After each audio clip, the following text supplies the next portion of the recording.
Залуу зохион бүтээгч уралдаанд жил болгон Говьалтай аймгаас маш олон зохион бүтээгчд оролцдог. Энэ удаагийн залуу зохион бүтээгч 2016 уралдаанд Говьалтай аймгаас 5 баг хүрэлцэн ирсэн байна. Хоёр дахь багийн ахлах Чари бүг яг одоо тайзнаа урьцгаая. Говьалтай аймгаас жил бүр манай нэвтрүүлгийг зарин ирдэг олон 10 залуу зохион бүтээгчдийн нэг бол 9 булаг сумын 1-р сургуулийн төгс ангийн сурагч Шари бүг. 2014 оны залуу зохион бүтээгч нэвтрүүлэгт бөмбөг шидэгч бүтээлээр шилдэг оролцогчдын нэг болж байсан үлзий жаргал хичээхэд дэмжлэгтэйгээр нэвтрүүлэгт оролцох шийдвэрээ гаргасан байна. Ирээдүйн зорилго маань инженер чиглэлээр ерөөхдөө цаашаа сурч боловсрыг гэсэн байгаа. Тэрэнд чиглэсэн залуу зохион бүтээгч ерөөхдөө яг тийм дэл жигүүр болж өгч байгаа тийм залуур болж өгч байгаа. Яг энэ тэмцээнээр цаашаа уулан бүтээлээ боловсронгоолоод нэг амжилтанд хүрчихсэн гэсэн урдаа нэг ойрын зорилго тавьсан. Тэгээд энэ удаагийн тэмцээнд оролцож байгаа. Одоо мэдээж миний ард 2 санаа тэгээд тэрнийг дэмжиж байгаа зөндөө хүмүүс байна. Багийн 3 гишүүнээс гадна тэрний цаана сургууль, анги хамт олон тэгээд багш нар дэмжиж байгаа. Одоо аймагт төлөөлөөд энд нэгэнд шалгараад ирсэн маш том хариуцлага ногдож байгаа гэж бодоод одоо ингээд шалгаруултанд орох гэдэг юм аа бэлдээсэн байна. Ингээд Чари бүгийн 2 бүтээлтэй өгдөрөө танилцъя.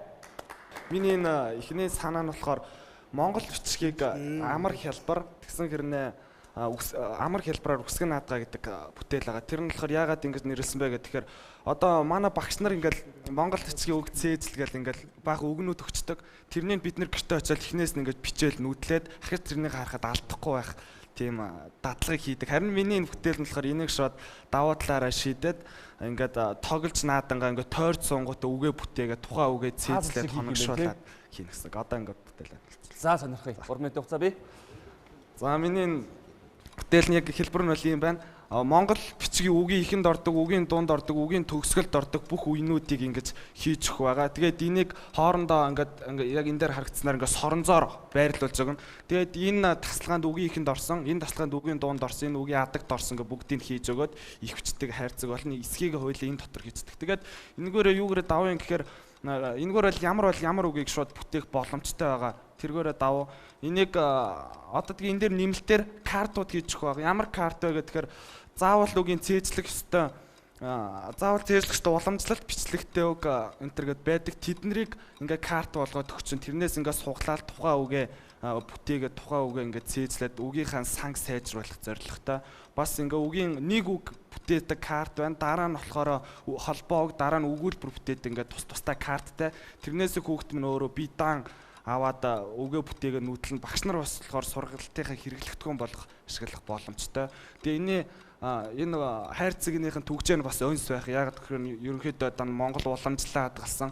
Дээр үт нэг монголчууд маань модон тавилгатай эсхий гэрт амьдарч ирснээр эрүүл орчинд сурч боловсрч ирсэн. Яг тэр уламжийг хадгалсан нөгөө шагаанадгаа жил тоглоом гэж тоглодог байсан. Яг тэрний л зарчмаар тэгсэн хэрнээ эрүүл орчинд сурч боловсроход хэрэгтэй бүтээл байна.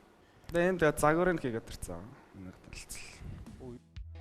Шари бүгийн эхний санаа Монгол бичгийг хялбар сурах үсгэн наадгай байлаа. Хаанч байхгүй шин санаа. Тэрээр шин санаагаа бодтой биетэй бүтээл болгон авчирсан нь шүүгчдээс өндөр үнэлгээ авсан юм. Яг энэ бол зөвхөн монгол хэл гэрэл монгол аль хэлнээр зөвгөө бичиж сурах, хурдан сурах ёстой, тоглонгоо сурах ёстой гэдэг бол зөв л дөө. Тэгээ тэрлүү чиглэсэн гэдгээр бол энэ бол сайн бүтээл байна. Нөгөө талаас бол нэг юм хөө тоглоомуд байдیں۔ Цагтай. Тодорхой цагийн дотор нөгөө байгаа үеинүүдээр үг бүтээдэг. Тэгж тоглохын тулд энэ дотор нөгөө магадгүй нэг 9 цаг шиг юм хийчвэл хоёр үг зэрэгс тоглож авал 9 цагаа тавиал хин олон үг бүтээдэг ч юм уу, хин хурдан үг бүтээж чадхаараа тоглолт. Тиймэрхүү хид хідэн хөлбөртэй юм оруулаад өгчвөл хүүхд бас тоглоомоор дамжаад хурдан сурчих болцоо бүртгэх байх л та. Тэгээ миний хувьд гэсэн яг энэ дээр яг нэг соронзог гэдгээс илүү одоо нэг бас энэ юу лээ оюун хөгжүүлдэг тоглоом дотор тэр нүх шахдаг тоглоом байж байгаа шүү дээ. Өрсөлдөөд нэг нэгнээсээ хийгээд нүх шахаа явж байхдаа үг бүтээгээ явцдаг. Тим маягаар хөгжүүлээд ерөнхийдөө бас ингээ хувил энэ чинь яг одоогийн нэг соронзч бас нэг зөрхөөр ингээд нэг сонирн болоод байгаа шүү дээ. Магадгүй ихтэй хүн яг тоглож байгаа хөгжөөч гэсэн үр дүн их цэвэрхэн нямбай байх тусмаа тэрэнд улам цаашаа тоглоё гэсэн баг. Дээр нь өрсөлдөөнийг дэмжсэн маягаар гэдгээр тэр нүх шахаж байгаа тоглоом шигээр хооронд байгаад за энэ одоо жишээ нь зүгээр амаараа тоглолдог ч яддаг шүү дээ. Тэр үсгээр төгссөн үг хэлэнгөө тэрнийхэн дараагийнх нь тэргээр нь залгсан нэр үгээр ч юм уу үйл үгээр ингээд өрсөлдөд тоглолдог тийм тоглоомтой адилханаар тийм нүх шах хэлбэрээр явбал ер нь бол гол нь бас энэ өрсөлдөөн байвал бас хүүхдүүд бас сонирхол уу гэдгээр тийшээ хөгжүүлэл зүгээр болов уу гэж санал хэлмээр байна. Санаа бол гоё санаа. Тэгээ бүтээлээ одоо заавал ингээд угсраад ингэж яхаар одоо бүгд тач скринтэй гарч тустай болцсон шүү тийм. Аппликейшнд битгий болгоорой. Аппликейшн хийчихвэл хамаагүй дээр бол. Яг тэгэхээр дүрсээ зөөж авчраа тавина шүү дээ. Дүрсээ зөөж авчраа зөв угсрангууд тэн дээр нь үгийг хилдэг ч юм уу те. Тэгвэл хүүхд сонирхолтой болно шүү дээ. Зөв зүгээр дүрс эвлүүлж ягаад хүүхд өөрөө ч гэсэн үдлээ шүү дээ. Хэдэн дүрс эвлүүлж ягаад энэ чинь мал гэдэг болчлаа ингээд хонь гэдэг үг гарах юм бол аппликейшн болгох юм бол унтж бид нар чинь пад маднаас татгалцдаг гэдэг шүү дээ хүүхдүүдийг. Одоо бас тэртээ тэр хүсэг үсэг тийшээ орхосоо ш тэрлүүл яв. Ер нь бол зүгээр аль байх хэрэгтэй. Аппликейшн явах ёстой хүүхдүүд жоо хүүхдүүд ч угсаа энэгээр их юм өрөнгөө тоглох дуртай шүү дээ. Тэгэхээр аль нь бол байх хэрэгтэй заа. Хоёулаа байх хэрэгтэй. За хүрлээ шүүгч. Миний санал хэлэх гээд байна. Нөгөө дөрвөлзэн хайрцантай нөгөө эвлүүлдэг маягаар хийвэл яа дээ. Нөгөө байдаг шүү дээ. 1 2 3 15 хүртэл эвлүүлдэг шүү дээ. А тий биднаас гинтэй. Тэр шиг өгөө биччихээл. Тэгээ эвлүүлээд хүүхэд янз бүрийн үг бүтээж болно шүү дээ. За ингээд саналыг хүлээж авлаа. Шүүгчдийн гэрэл асаж үнэлгээ гарнаа.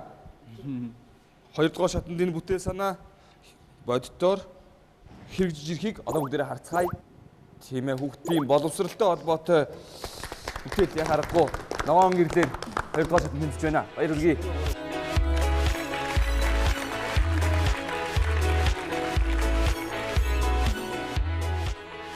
За шир дараагийн бүтээл рүү орох уу?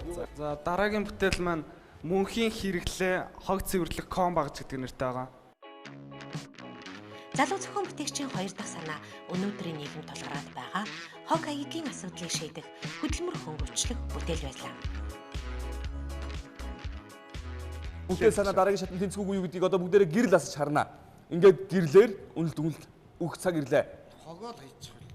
Хогоо хаяхаар болцоо чи гэж байна. За хоёрдугаар шатанда бүгдээр иргэд уулзцаая. Хогийн саунд хий. За ороод 2 санаат ороод нэг санаа маань тэнцлээ. Шүүгчд гэсэн тэнцсэн. Баяртай санаа маань тэнцсэн. Цаашаа дээр нь боловсронгоо олгоод 2 дугаар шатанда хүний хэрэглээнд нийцүүлээд аваад ирнэ. Тэгээд хийгээд очирсан нэг даваатал нүүдэнд үзэгдэж гарт өргөдөх хамтай шүүгч нарт үзүүлгээд байлаа.